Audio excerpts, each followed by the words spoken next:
Hello, my name is Jasmine Jones. I'm a licensed clinical social worker, and you are now watching Black Girl Therapists in the Wild. And this is a little show I like to call Therapist Sips and Reviews. And today we are reviewing Insecure, Season 5, Episode 10. Everything's gonna be okay. And we are sipping on some more lemonade and vodka. Yo, they just, it was magical. They gave us the whole like Korean drama theme where, the two main love interests, they bring in some random third nigga to just throw you off course, but the two main love interests, just back and forth for the whole series, and then they kiss on the last episode of the drama. And that's all we get, yes, because they're together and they're happy. Magical. I feel it was close succinctly. It's closed so succinctly you can rewatch the whole thing over again and be satisfied.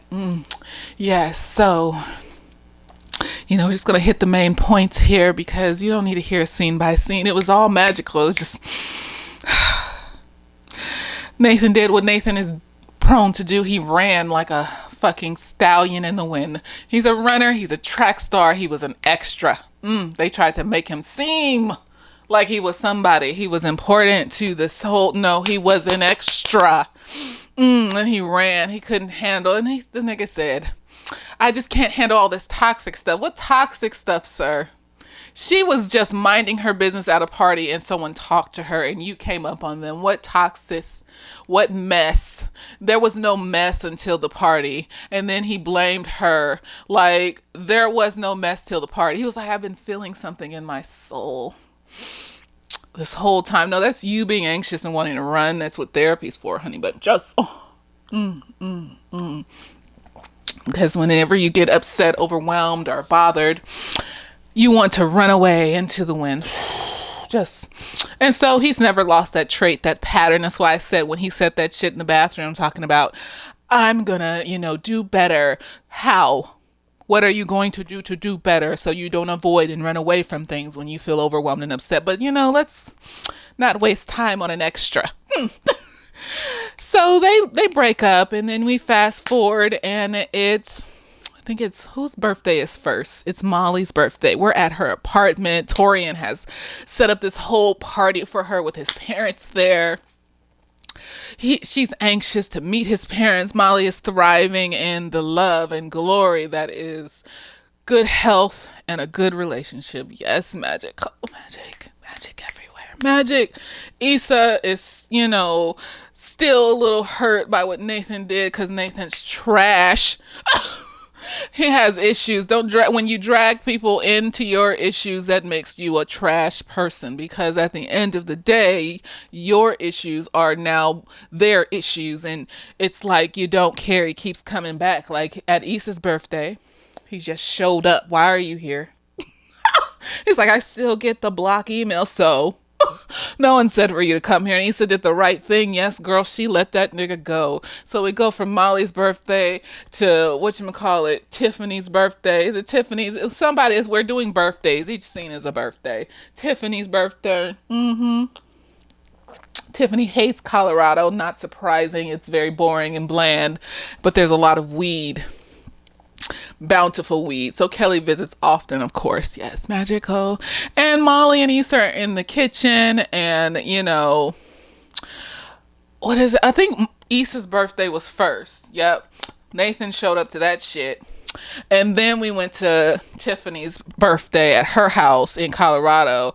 And Molly and Issa are in the kitchen. They're jammering and talking. Issa catches a glimpse of a picture of Lawrence holding his baby with the rest of the men and things like that. And she feels this type of way. And, Molly is just like, why don't you just see if it'll work? Just try. It's been some time since Nathan. Issa's just like, "Well, what? You told me not to be impulsive. It's only impulsive if you're involving other people and this person has actively said that they don't want to be with you. You haven't tried, girl. You didn't try. You didn't hit him up. You didn't try." And so, they're having this little conversation about Lawrence when Molly gets this heartbreaking phone call. Her mother has passed. Horrible.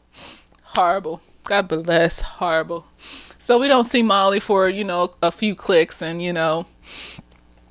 There was some phone call between Issa and Lawrence at some point. I think she called him on his birthday, and she was gonna take him out for his birthday. She was actively gonna try. She was saying, "I'm gonna do this," and then there was a ding dong at the bell. He said he was busy that night, but he would be willing to schedule another time. He was willing to schedule another time if he ain't got a ring on it. They not together, ho. And she hung up the phone before he could finish. Girl, I'm tired of you. It's okay though. They still had some growth to do before they could get together. I don't care. This is a romance. This whole show is a romance. And now I'm going to rewatch it. I started on the first episode. It's just a circle. It just goes around and around. And it's a happy, happy, positive, healthy circle of love. And I'm just going to keep watching it and imagine that happening in my life in some way or another. Yes.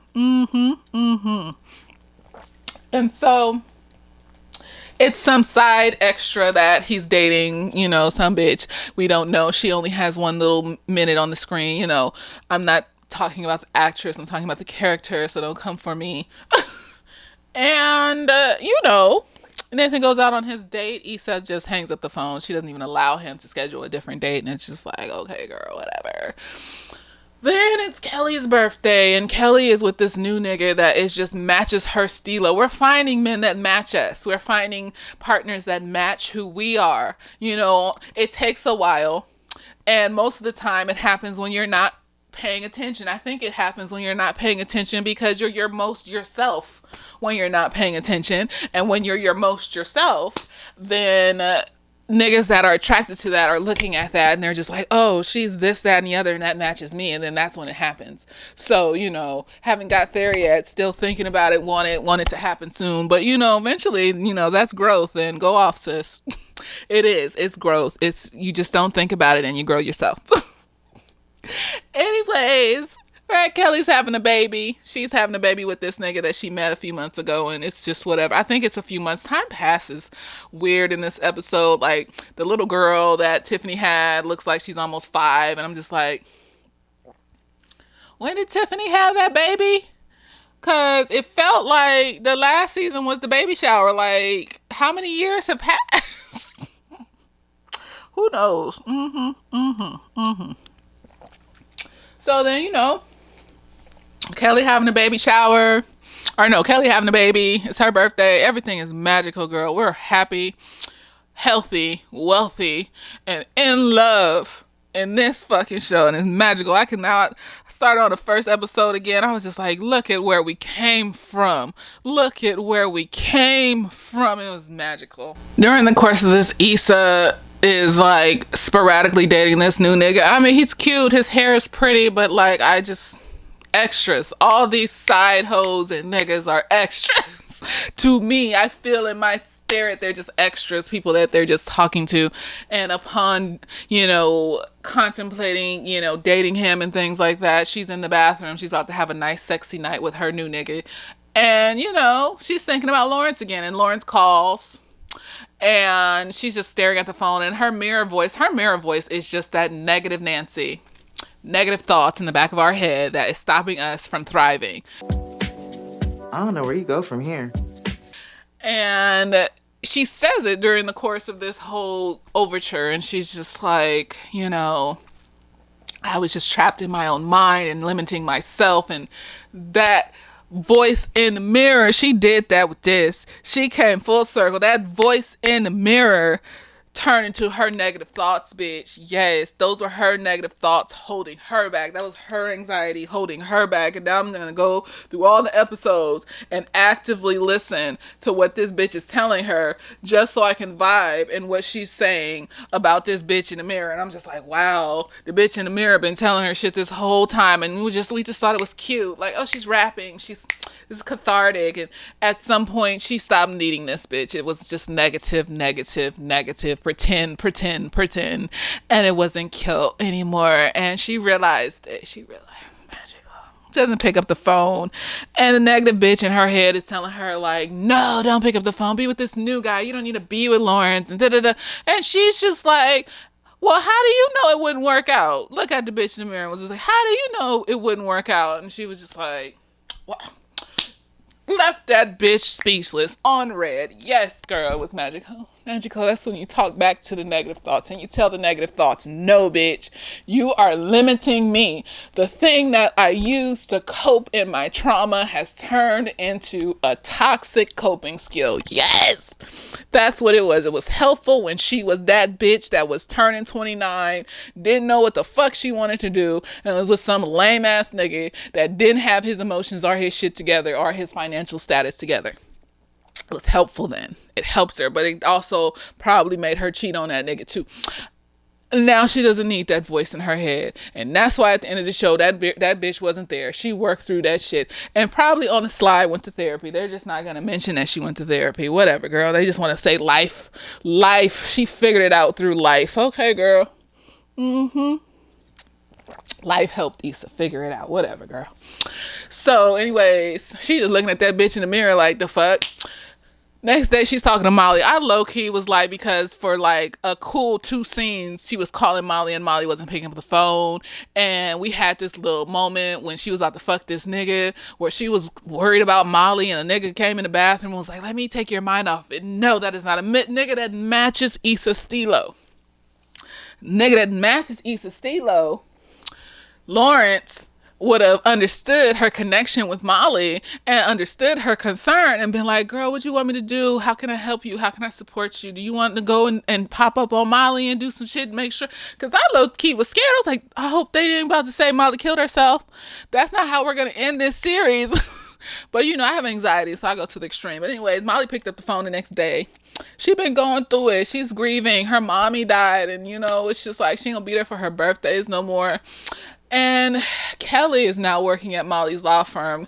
Molly pulled her over because she talked to her supervisor about opening a state department in her law firm. And that's what you do for your friends. That's what you do. No matter how high up you get, you are there for your friends. It's magical.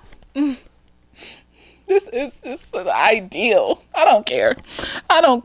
Whatever class, status you are in, just look at the emotional stability of it all. This is the ideal of where you want to end up at. In your friend groups, with your family, healthy and okay as much as possible.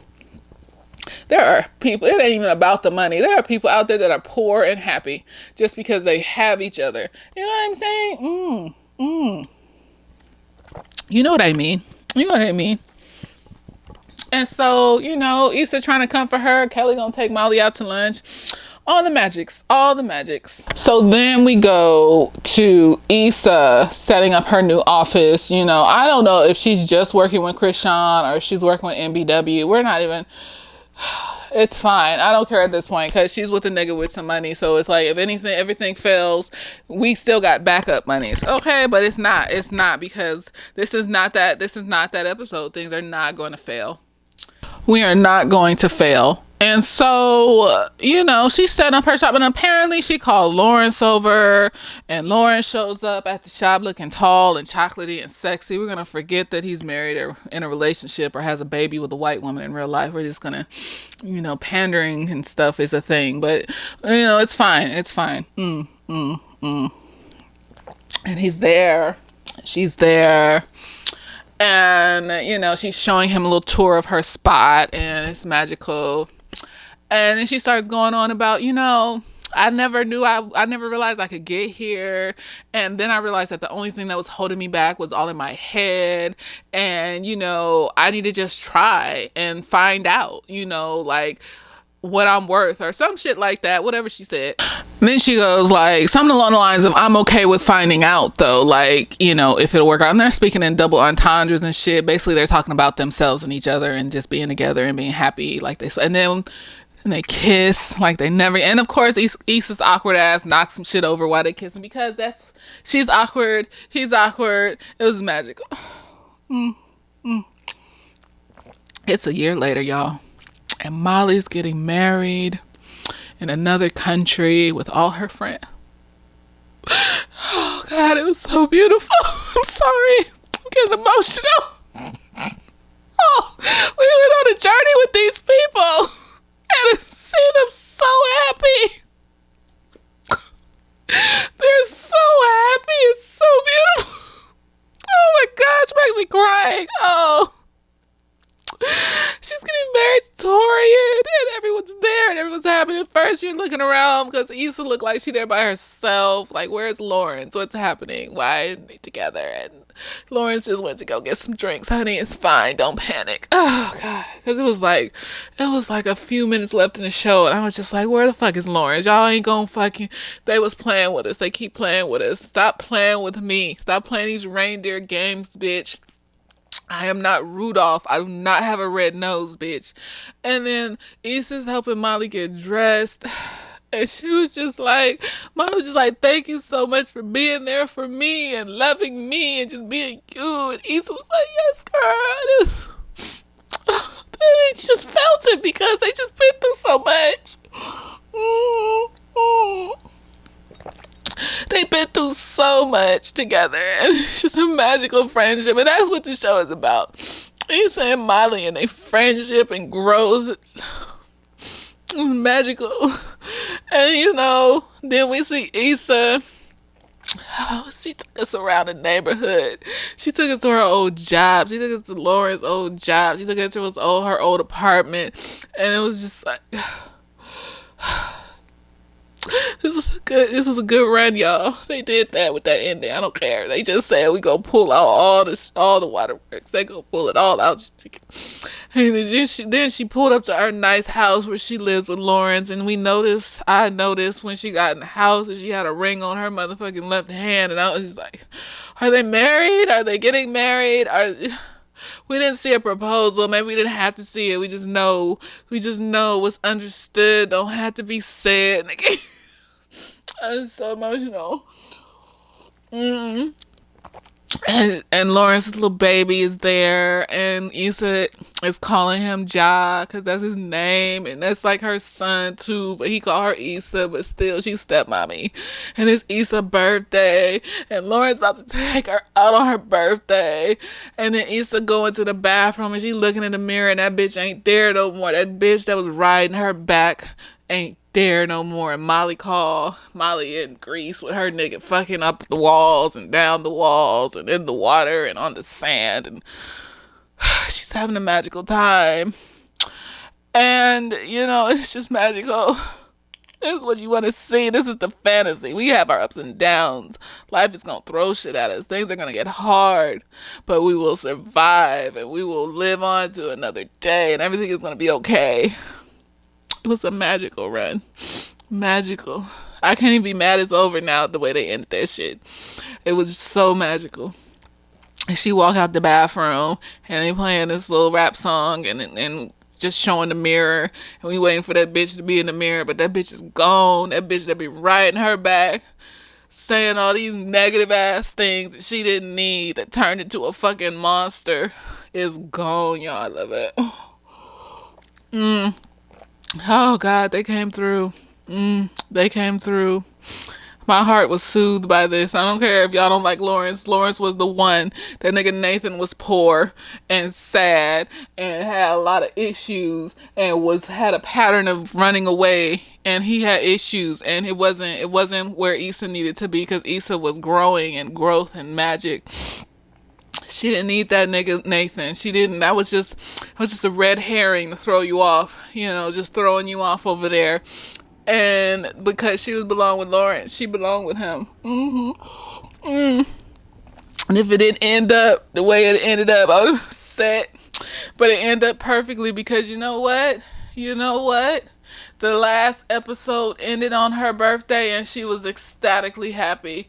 And the first episode of the first season started on her birthday, and she was fucking miserable.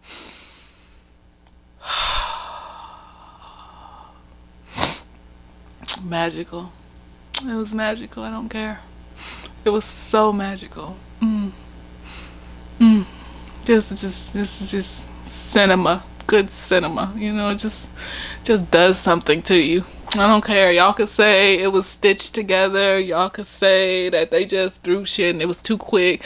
No, it was magical. It was syrupy and sugary and sweet, just like I like it. I loved it. I love romance. I love it. I love romance. I love romance when it's healthy.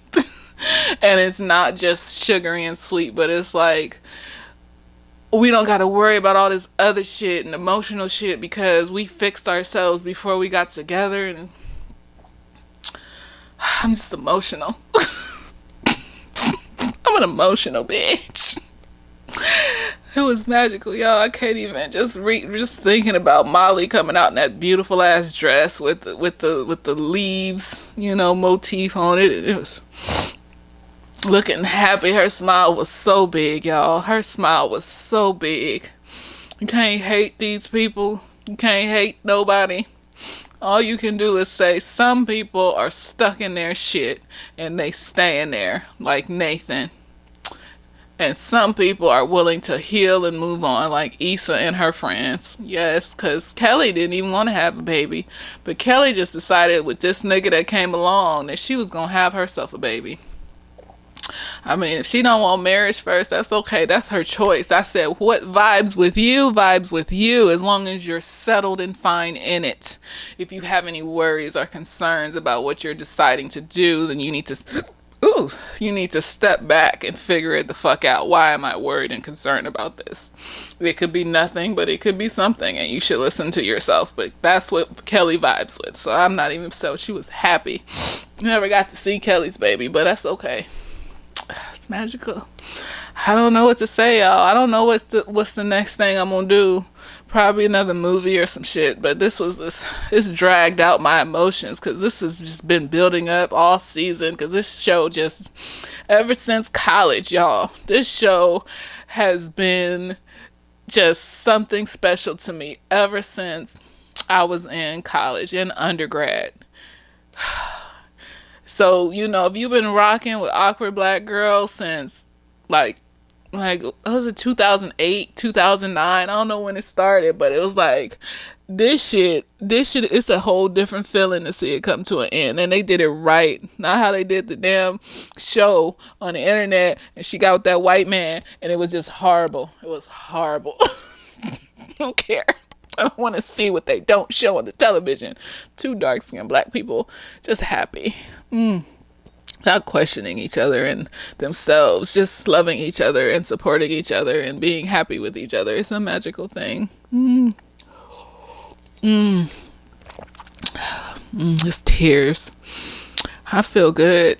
That was cathartic.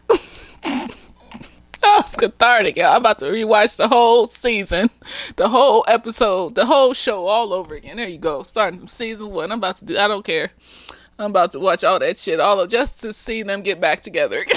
I don't care. All the drama and the intrigue. It's like watching a Korean drama. They be doing that shit in Korean dramas. Be having 25 episodes. Each show is like an hour long. And you just be sitting up there waiting for these two main characters to get together. And they playing these fucking reindeer games like you Rudolph and you got a red nose and shit, nigga. And then finally, on the last motherfucking episode, after they've been playing tag the whole 25 episodes, finally they give a little closed mouth kiss. And it's just like, okay, girl. And this is real life too, when you get back with your ex in a positive way. I hope a bunch of bitches don't be going out there getting back with their toxic ex that abused them. Don't do that. That's not what this story is about. That's why they fleshed it out. They showed these people healing and working on themselves. So don't get back with your ex that socked you in the face and emotionally abused you and was crazy. Don't do that. That's not what they're saying here. They showed how these people worked on themselves, figured out their lives, dated other people, figured out what they liked in relationships and what they didn't like. And then they got back together when they were healed. They weren't even that toxic. It was just he was depressed. Not toxic where it was abusive anyways. It was toxic because he was depressed and he wasn't working on his shit. And she was over here just tired of carrying his ass for 5 fucking years. But he figured it out. Yes, y'all.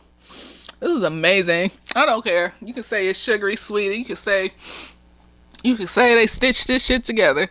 I don't care. This shit was everything for me. This was just, it was like built up and built up. It was like an orgasm. It's just ever since 2008, and you just was mad that shit ended like that, and you just was like, so she's really gonna be with that white man? Like that's how? Okay. And then for it to end like this, magical. I don't care.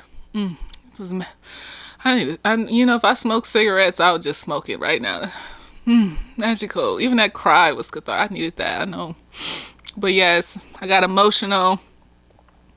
Probably overly emotional, but I don't give a fuck. Like Lizzo says, you need to cry when you need to fucking cry. Let me know what you think.